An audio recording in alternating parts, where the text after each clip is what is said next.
got so much motherfucking design on right now. Bring it down, bring it back, make it clap. I got 3 old guys, I'm the block, bitches on the line, and you know. Baik, bismillah, assalamualaikum warahmatullahi wabarakatuh.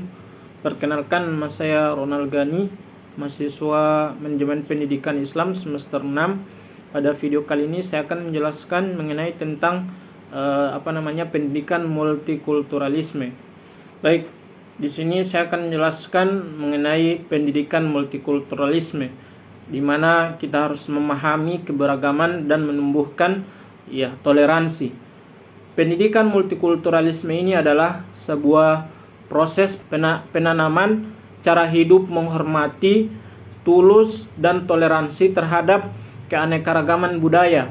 Yang kedua itu agama dan etnis yang hidup di tengah-tengah masyarakat plural.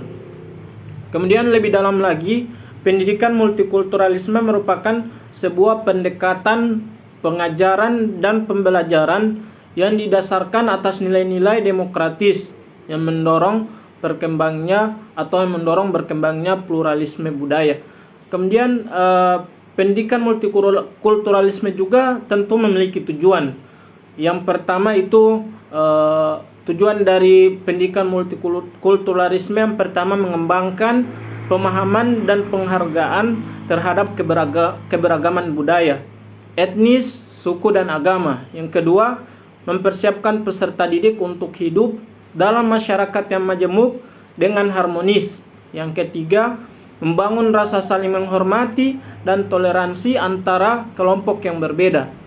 Kemudian yang keempat, mencegah prasangka, kemudian diskriminasi, stereotip negatif terhadap kelompok minoritas. Yang kelima, memperkuat rasa persatuan dan kesatuan bangsa.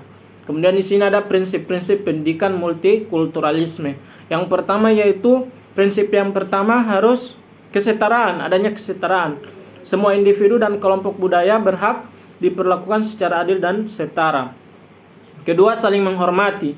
Setiap individu dan kelompok budaya memiliki hak untuk dihormati dan dihargai budayanya. Yang ketiga, keadilan sosial.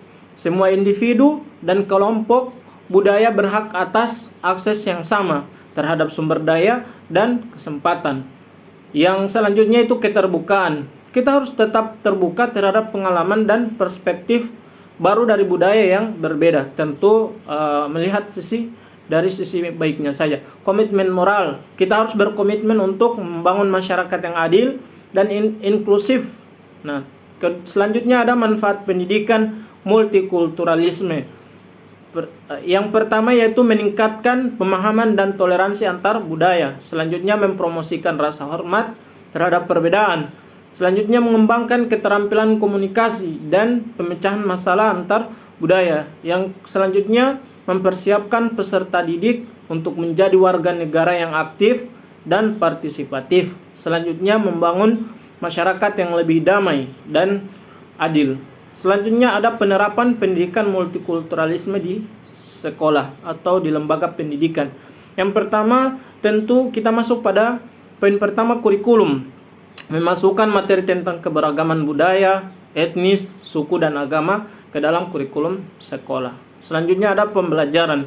Menggunakan berbagai metode pembelajaran yang aktif dan partisipatif seperti diskusi kelompok, proyek kolaborasi, dan studi lapangan. Selanjutnya itu ada penilaian. Nah, pada penilaian ini mengembangkan sistem penilaian yang adil dan tidak bias. Selanjutnya ada iklim sekolah. Menciptakan iklim sekolah yang inklusif dan ramah terhadap semua siswa tanpa ada perbedaan. Kemudian keterlibatan masyarakat. Melibatkan orang tua dan komunitas dalam program pendidikan multikulturalisme pendidikan.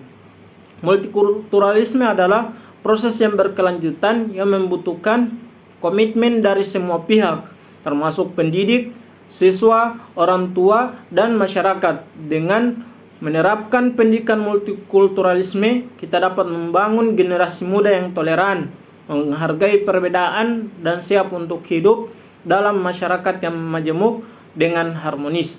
Sekian penjelasan singkat dari saya mengenai pendidikan multikulturalisme. Lebih dan kurangnya saya mohon maaf. Assalamualaikum warahmatullahi wabarakatuh.